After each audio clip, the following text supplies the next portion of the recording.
হরে কৃষ্ণ, রাধে রাধে। আমি বলেছিলাম যে আমি বৃন্দাবনে আসার পর প্রেমানন্দ মহারাজজি কেমন আছেন সেটা সবাইকে জানাবো, এবং আপনারা অনেক আগ্রহী ছিলেন যে কখন এই সংবাদটা পাবেন।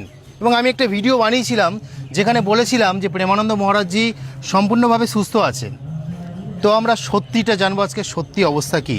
তো আমাদের সঙ্গে আছেন পরম রাধারানীর ভক্ত, তার কাছ থেকে আমরা শুনবো যে সত্যি প্রেমানন্দ মহারাজজির অবস্থা কেমন আছে, কেমন তিনি আছেন এখন। তো আমরা হাঁটতে হাঁটতে শুনি।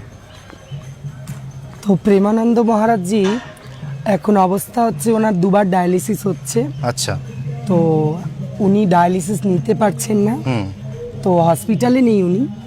হাসপাতালে কি ভর্তি হয়েছিলেন উনি? উনি হাসপাতালে ভর্তি ছিলেন 6 দিন লাগাতার। আচ্ছা, এর মানে কতদিন আগে? এটা 2 সপ্তাহ আগে। 2 সপ্তাহ আগে। আচ্ছা।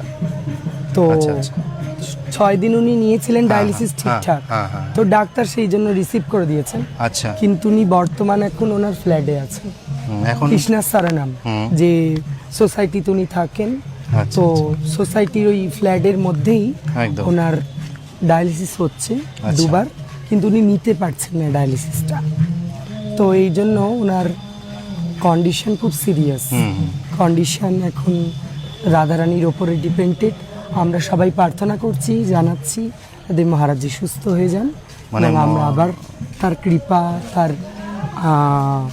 শ্রী মুখারবৃন্দ থেকে শ্রীমতী রাধারানীর প্রবচন ইত্যাদি আমরা শুনতে পাই, এবং আমাদের জীবনটাকে আরো ধন্য করার জন্য আমরা চেষ্টা করছি যে তিনি যেন আরো সুস্থ হয়ে ওঠেন তাড়াতাড়ি। তবে উনি ডায়ালিসিসটা নিতে পারছেন। মানে এখন যে অবস্থাটা, শোচনীয় অবস্থা, খুব সিরিয়াস। মানে তো বন্ধুরা, সত্যি যেটা এখানে এসে জানতে পারলাম, আমরা তো সবাই মিলে বলছি যে প্রেমানন্দ মহারাজজি ভালো আছেন, সুস্থ আছেন, ঠিক হয়ে গেছে সম্পূর্ণ।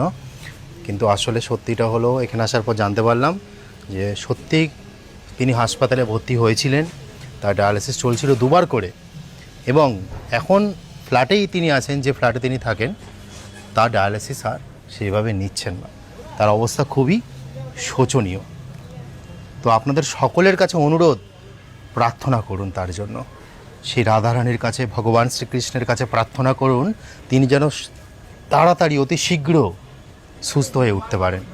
তো আমার ভক্তদের জন্য আপনি কী বার্তা দেবেন তার প্রার্থনার জন্য?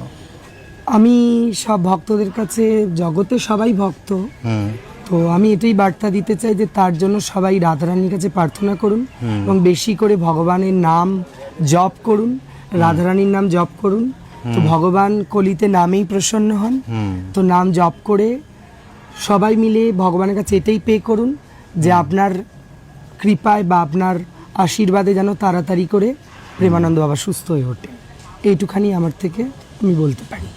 এবং বৃন্দাবনের রজে যারা আছেন তাদের জন্যও বলছি, রজরানীর কাছে প্রার্থনা করুন, এবং যারা গৃহে আছেন তারা গৃহে রাধারানীর কাছে প্রার্থনা করুন। আচ্ছা আচ্ছা, একটুখানি। আর এটা তো রাধারানীর উপরে ডিপেন্ডেড।